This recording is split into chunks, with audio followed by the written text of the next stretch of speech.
Okay, so our actors are in costume, and we're going to now rehearse on our feet. We've done the at the table section. Now we're going to get on our feet. Fortunately, there's not a lot of complex blocking or movement in this scene, so that really won't be much of a focus. But we will tweak some things along the way in terms of characters and make sure that we're finding the intervention points and making those nice and clear where the audience may decide that they want to step in. Okay, so I'm going to step out, and I'm going to call action from off camera, and we'll do our first on our feet rehearsal.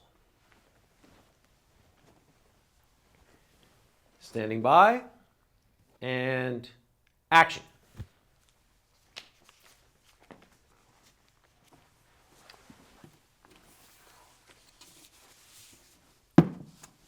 Oh, hi there.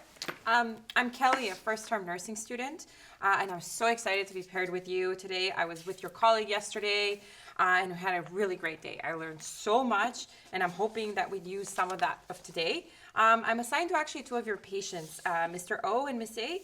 I had Mr. O yesterday, but I didn't have Miss A, and I had Mr. T, but I find it hard to hear Mr. O's BP.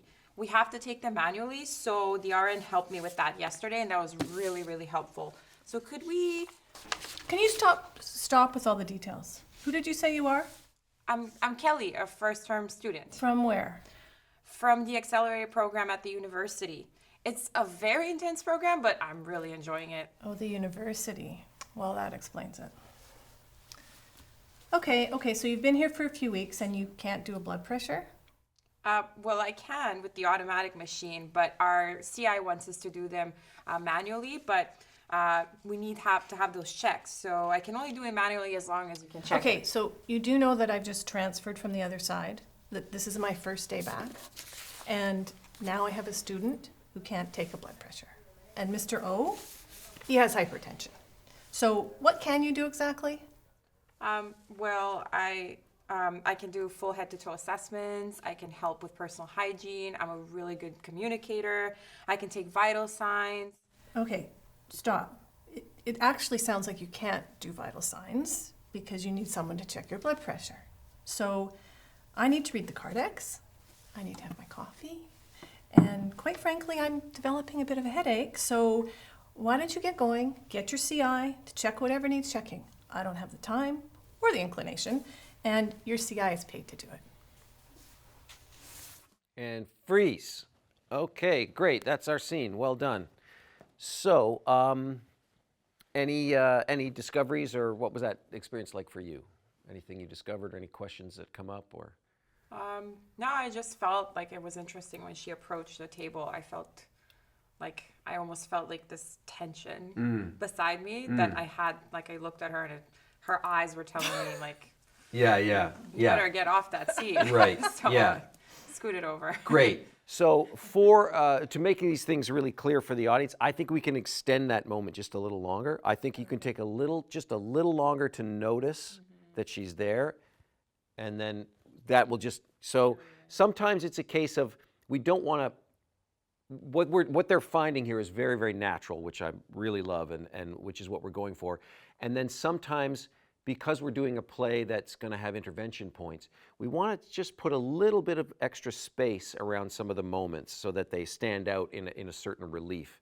And that's going to be our first one, which is the sheer intimidation that drives you out of the chair. Yeah? Great. Anything else you want to comment on in terms of that run through?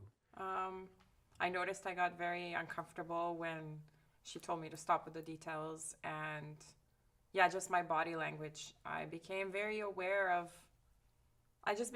very aware of how uncomfortable I was when, like Chris was telling me to just stop. So I think I tuned into the need to, I think I need to just tone myself down. So yeah, I just felt the need to change my reaction to what she's telling me. So Okay. very uncomfortable, very uncomfortable. Right. Okay. So, which is great. I'm going to just say to remember how big the bear is, though. Right? You feel like you want to change, but if you change too much, that bear's going to eat you. Yeah. Right? So you got to keep fighting for what you want, even as it's getting more uncomfortable. Yeah. Right? That's the rock and the hard place that you're literally between. That this is not going well, but I got a big bear chasing me. Yeah. And How about for you, Chris? What was that like? Well, I think one of the things I noticed for myself is that in terms of the eye contact, no eye contact. So at the beginning, like I know the direction is make no eye contact, other than when I first Right. come in, it's Yeah. eye contact.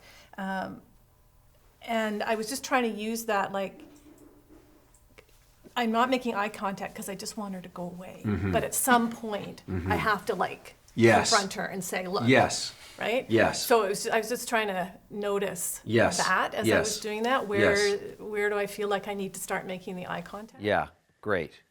So yeah, keep finding it. Stage directions are a guide. Obviously, if there are certain moments like getting out of the chair that need to happen, but in terms of eye contact and tone, they're a guide, but you may discover there's something else that communicates what we need. And again, as a director, my criteria is just, is it believable? Does it feel natural? Does it communicate the story points we need? That's it, right? So it doesn't have to sound a way that I imagined it. That's actually the wrong way to come in as a director. You want to let the actors find what works as long as it's fulfilling those criteria that I just outlined.